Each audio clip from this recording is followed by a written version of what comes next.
Hey everyone, welcome to Michigan Out of Doors. This week's show is very special. We are taking a look back because today is Jimmy's 1,000th episode. I know it's hard to believe, Jenny, but I've been working with the television show now, Michigan Out of Doors, for working on my 20th year. And so what we're going to do on this week's episode is take a look back at when I started, but also, Jenny, some of your first stuff as well. So we're going to take a look at my first segment that I ever produced with some pretty funny voiceover to go along with it. Just kind of progress with us through the years, and it's going to be a lot of fun, including the old intro to Michigan Out of Doors. So you stay tuned. It's time for Michigan Out of Doors.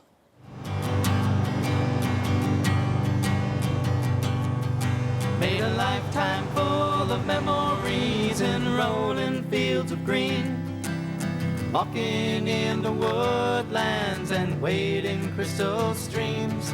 Come summer, autumn, winter, spring, there's nowhere I'd rather be than in Michigan's out of doors with friends and family. Yes! Michigan Out of Doors is presented by Country Smokehouse, a sportsman's destination since 1988, featuring varieties of homemade sausage, jerky, brats, and gourmet entrees. Holiday gift boxes can be assembled in-store or online. Details at countrysmokehouse.com. By AnglerQuest Pontoons, a mid-Michigan company building boats for fishermen by fishermen. AnglerQuest Pontoons are designed for comfort and functionality. On the web at anglerquestpontoons.com. Soaking in the rich tradition of Michigan hunting for over 30 years, Vanguard is proud to sponsor our friends at Michigan Out of Doors TV.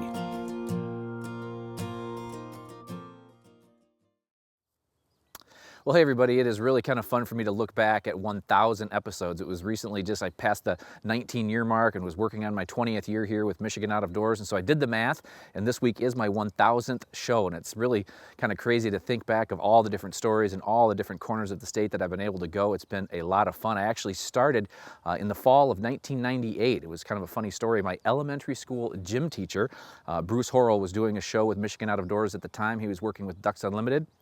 And that was the year that Bob Garner retired in '98, and so they were looking for someone new, kind of the low man on the totem pole. And Bruce hunted with my dad and got a hold of my dad and said, hey, Michigan Out of Doors is looking for somebody. My dad got a hold of me and said, hey, Michigan Out of Doors is looking for somebody. And so I called James Ford, who was the executive producer at the time, and a couple of weeks later we got together, and the rest is kind of history. I started back then. And so what we're gonna do right now is show you the first story I ever did with Michigan Out of Doors. The voiceover is a little scary. I'm a little lighter and less gray hair, but let's take a look back at kind of this retro, my very first segment with Michigan Out of Doors. I had the chance this past week to visit a 16-year-old outdoorsman in Osceola County who was doing a good job of keeping the traditions of yesterday alive today.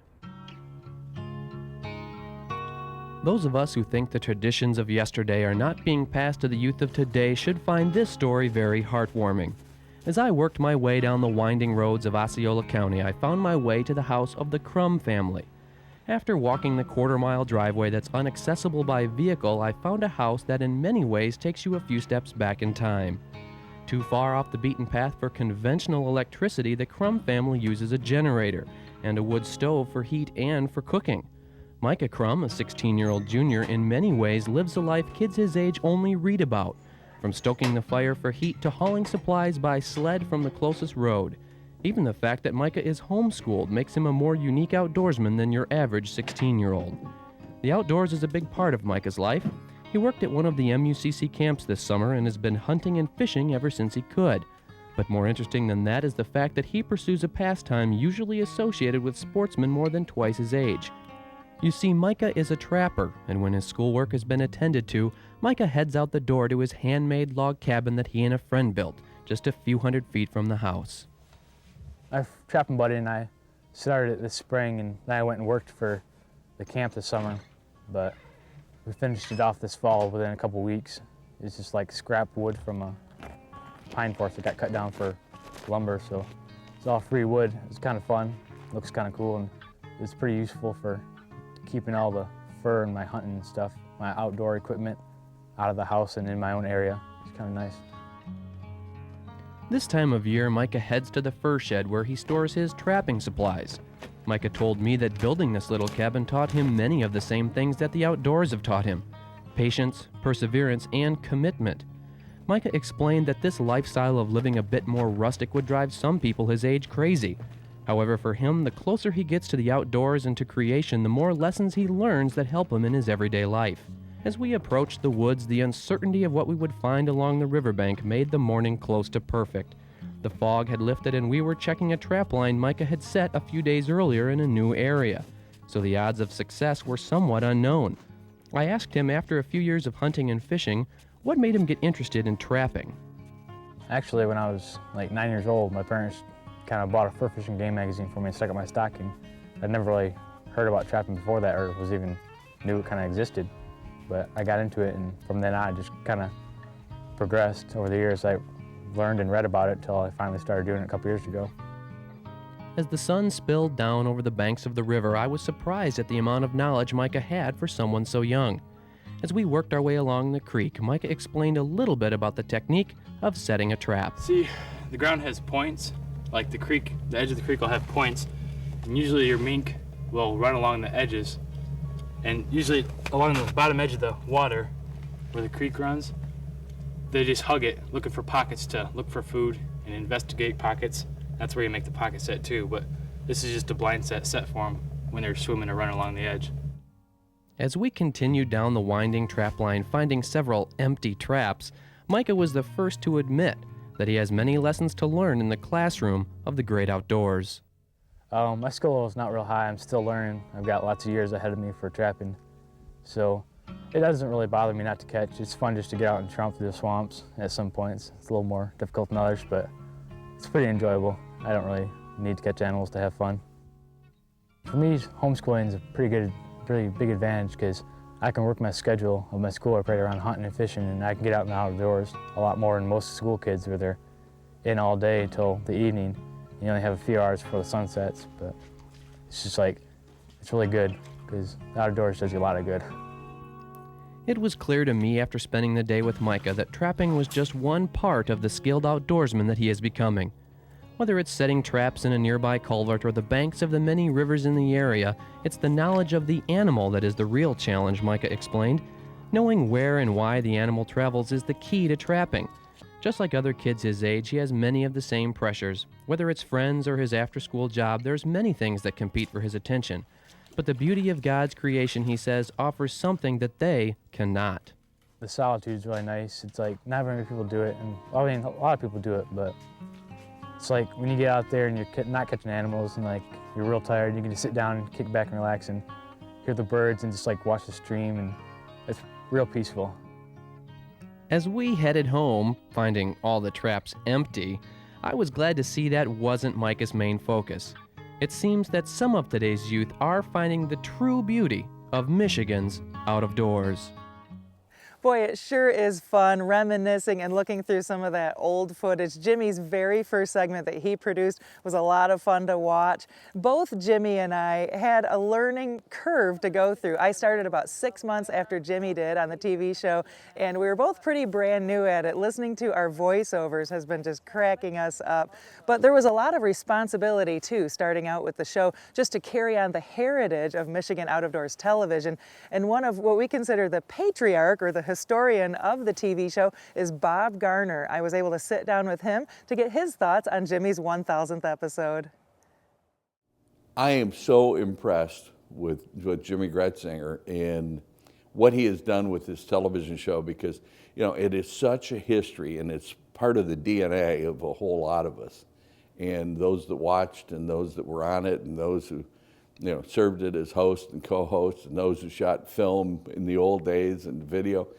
Jimmy has brought the show back to, I think, probably the standard that Morton F. had it in. And it's because of the equipment, but it's because Jimmy is committed to make sure that this show is about everybody else and not about the host. 1,000 shows. Folks, most of you won't realize what that means, but 1,000 shows means about 20 years of service.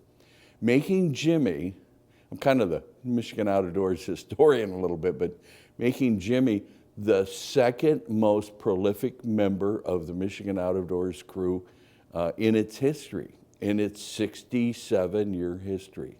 And so Jimmy is only second to Morton F. in the number of shows that have been done. He's done more shows than Howard Shelley did, more shows than Fred Trost did, more shows than Bob Garner did, more shows than a lot of other people, all but Mort. And that is very, very impressive. And he does it by being himself. And that has been the secret to Michigan Out of Doors right from the beginning. Jimmy got it. Be yourself, everyone else is taken. I think Oscar Wilde said that. And it's a joy to watch Michigan Out of Doors in the way Jimmy and Jenny and Jordan and Gabe do that show. It's just impressive. What a guy.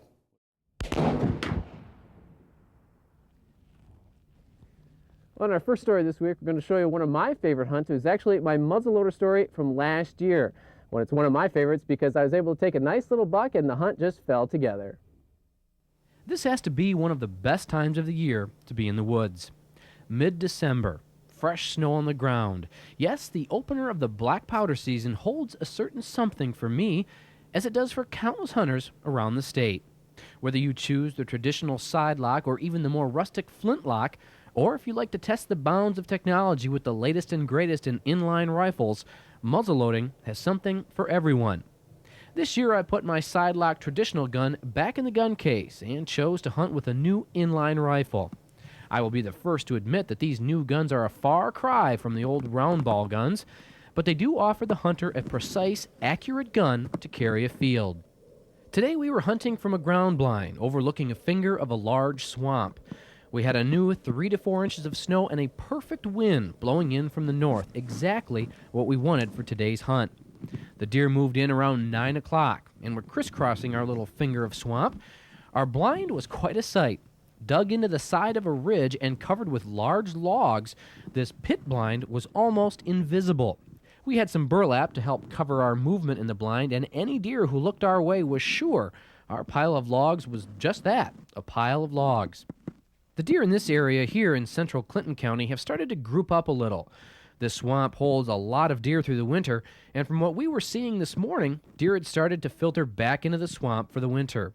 There was no action until 9 o'clock this morning, and then it was like someone had turned on a faucet. Deer were moving all over the place. Unfortunately, we were yet to see a horn. Yeah, there's quite a few deer around here. We're just hoping that there's a buck somewhere around this bowl watching this happen and wants to come in, but I think I counted about 13 does that have been coming through. Some of them walked by at about 5 yards, 10 yards maybe. We should have brought your recurve. Yes, we were seeing quite a few deer, but as of yet, no horns. But that was soon to change. We just happened to have the camera rolling when I first spotted the buck. Oh, there's a buck coming right here.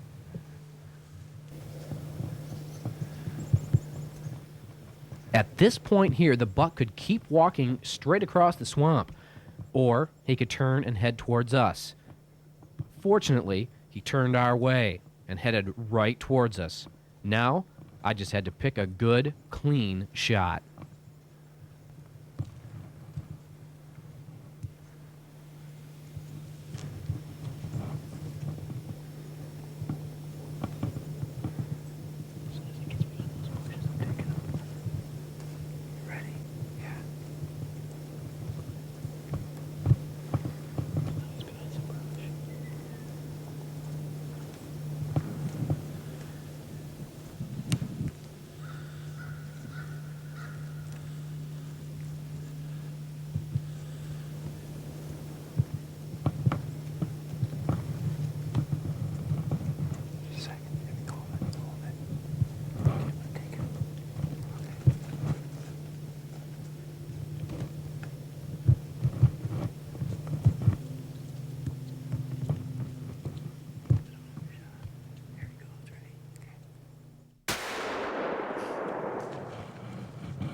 Way to go.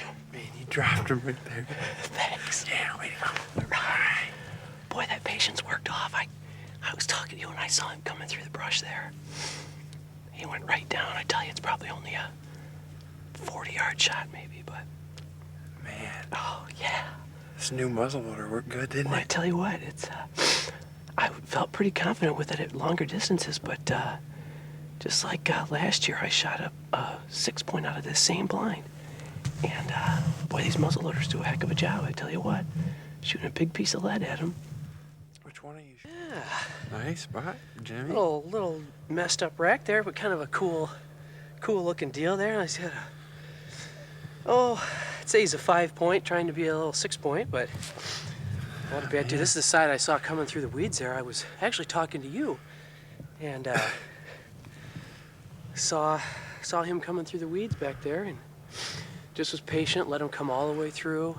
I could have taken a shot a little bit further away, but came in here, gave me a quartering 2 shot. I had a great look at his shoulder, and not a bad little 1.5-year-old deer.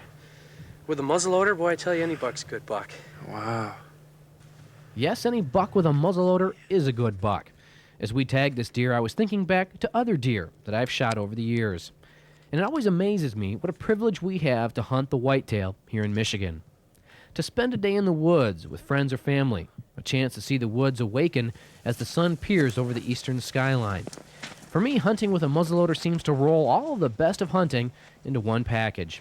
As I dragged my buck out of the woods, I was reminded of one more thing as well. There is a certain blind on a certain ridge overlooking a swamp that will see me again next year in Michigan's Out of Doors. Well, it's really fun to kind of look back at that hunt, and it's so different than what it is now. That was my first deer that I ever harvested on camera. Having a cameraman in the blind with you, that was a very new experience for me, and it was funny to think about. There was no hesitation on whether I was going to shoot that buck, because back then no one really passed up deer. Very few people ever did that. I don't remember what year it was when we started doing that, but back then it had horns, you went ahead and shot it. And so super fortunate to have that deer. And for me, deer hunting over the years has really kind of, the best part of it for me is spending time with people either in the blind or at deer camp. And I love the camaraderie of deer camp. And so it's fun to look back at that old deer hunt. And that was my first one on camera. Now what we're going to do now is show you my first bear that I ever harvested on camera. This is up in the Upper Peninsula with some great guys, the Michigan bear hunters, John Kreiderman. They do a great job, and been out with John several times since then. But let's take a look at my very first bear hunt from the UP, Northern Michigan. So as September 15th arrived, and with my second season tag in the Newberry district burning a hole in my pocket, I was back in the UP, making my way down the road to meet up with John and the boys again. I couldn't make it for the opener, but was able to come up middle of the week. Gabe and I arrived at camp, and since it was on a Tuesday night, the kids were in school, and it was only a couple of us at camp. The morning had us hard at work, getting dogs collared and ready for the day. We had 3 trucks in the woods with us this morning. Now, as I mentioned earlier, the dogs on the truck look for scent, and this is called rigging. If a bear had crossed one of the roads we were driving at any time in the past 10 hours or so, the dogs would strike, meaning bark, bellow, howl, you name it. It was amazing to me that at 10 to 20 miles per hour, these dogs could scent a bear. Well, believe it. These treeing walkers that John owns are something to watch work. These same dogs run coon, coyote, and bobcat as well. The younger dogs may strike where a coyote had crossed, but the veterans just somehow know that we were only interested in bear today. And as we traveled the back roads looking for scent, it wasn't long until our truck exploded with the sounds of the hounds. Slide.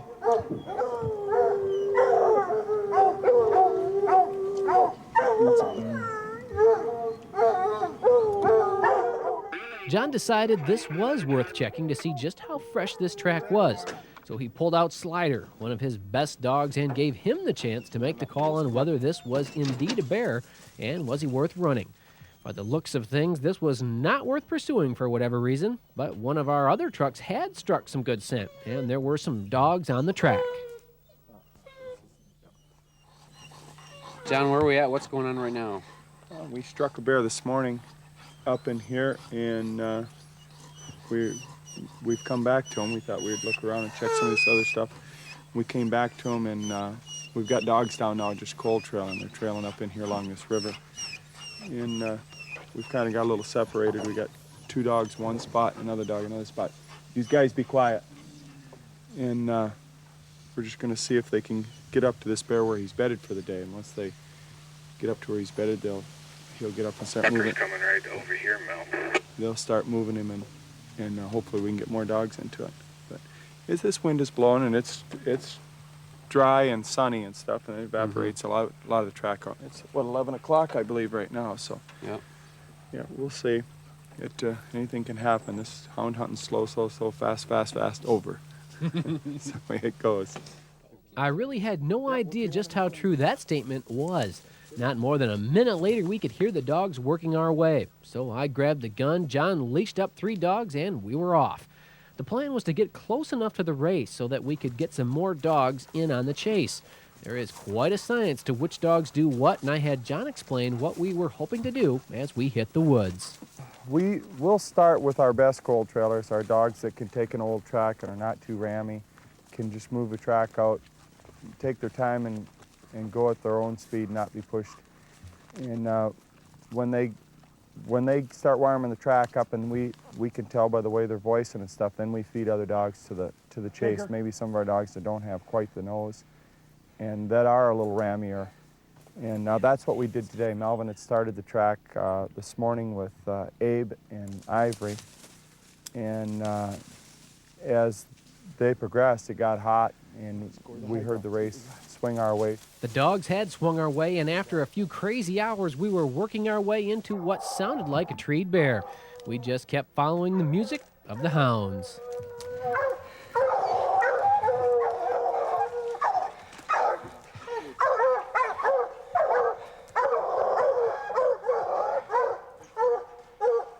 The dogs had done just what they were supposed to. After what turned out to be a 3 to 4 hour chase from beginning to end, the dogs had a nice adult bear up a tree. John's dogs had performed very well in the heat of the day, and I could tell by the smile on his face he was glad this chase was over. We waited for the rest of the guys to come in, and I tried to find a good hole for my 150 grain 30-30 round to squeeze through. After we tied up the dogs, it was now time for me to make a good killing shot.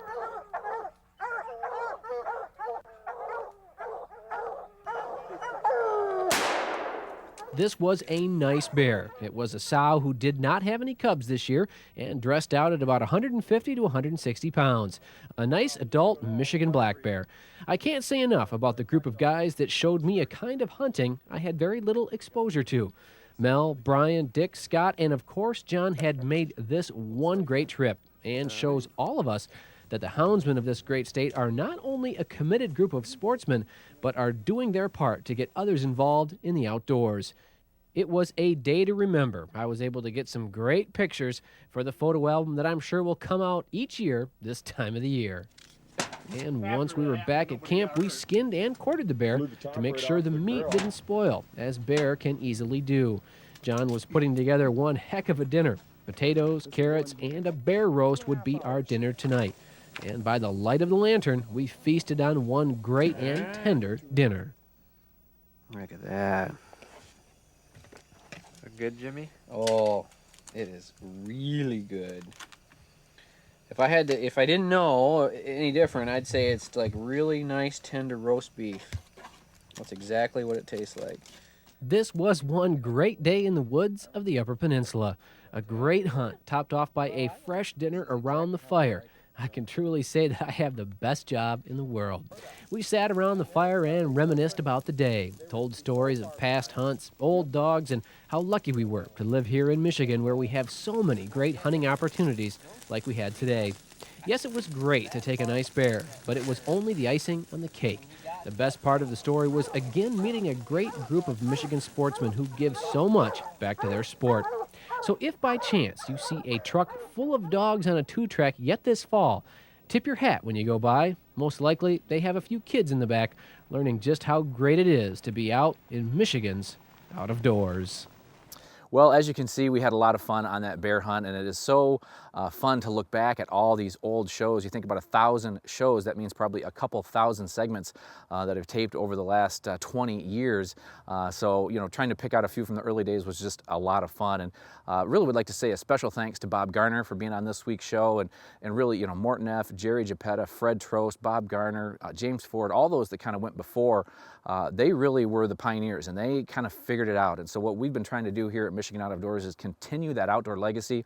The show isn't about Jimmy Gretzinger or Jenny Olson or Jordan Brown, Gabe Van Warmer. It's about you, the sportsmen and women of the great state of Michigan, and hopefully we'll be able to keep this legacy alive and well moving forward. So thanks to Bob for the kind words, and really for all those that went before that kind of built the groundwork for us. And although technology has changed a lot, and now with social media, the world of television is quickly evolving right before our eyes, and the kind of cameras that we used to use to what we use today, everything's very different. But it really comes down to whether it's a little handy cam or an old beta cam or our new DSLR cameras, really regardless of the equipment, it's about telling a good story. And there are so many great sportsmen and women here in the state of Michigan. So thank you to all of you that have been on the show over the years, and all of you that have been watching the show. It means a lot to us that we can come into your living room every Thursday night. So it is hard to believe that it's been 1,000 shows, and I'm trying to think where I would be in another 1,000 shows. I'm 46 now, that means I would be 66, and so hopefully by then I'll have it figured out how this whole thing works. Thanks everybody for watching over the years. Thanks for joining us this week as we reminisce for Jimmy's 1,000th episode. That was some fun footage to watch there. If you want to see it again, or you want to see any of our shows over again, you can always do that on our website at MichiganOutofDoorsTV.com, or check us out on social media at Michigan Out of Doors TV. That's right. Make sure that you are joining us over the next couple of weeks. We're going to have Big Buck Night East on next week's show, followed by Big Buck Night West the following week. Lots of big deer, lots of big stories. That's always a lot of fun. Always a favorite for us here at the television show. So hey, if we don't see it in the woods or on the water, hopefully we'll see you right back here next week on your PBS station. Michigan Out of Doors is presented by Greenstone Farm Credit Services, making recreational land ownership possible across Michigan and northeast Wisconsin. Begin your land financing journey at one of Greenstone's 37 locations or visit greenstonefcs.com. Michigan's hunters and anglers are essential partners to the health of the state's wildlife and habitats. The Michigan Wildlife Council is dedicated to ensuring our hunting and fishing heritage and Michigan's natural resources are preserved for future generations. By Pictured Rocks Boat Cruises of Munising, exploring Lake Superior's Pictured Rocks National Lakeshore. With its sandstone cliffs, caves, waterfalls, and lighthouses, Pictured Rocks Boat Cruises on the web at picturedrocks.com. Closed captioning provided by Marvo Mineral, makers of Lucky Buck, deer management products including minerals to supplement deer diets year-round to improve health and antler growth. When I wander far away, a dream stays with me night and day. It's the road that leads to my home state. I am a Michigan man. Changing seasons paint the scene like rainbow trout in a hidden stream. The white-tailed deer in the tall pine trees. I am a Michigan man.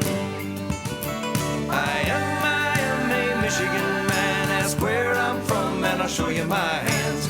Lord above, I love this land. I am a Michigan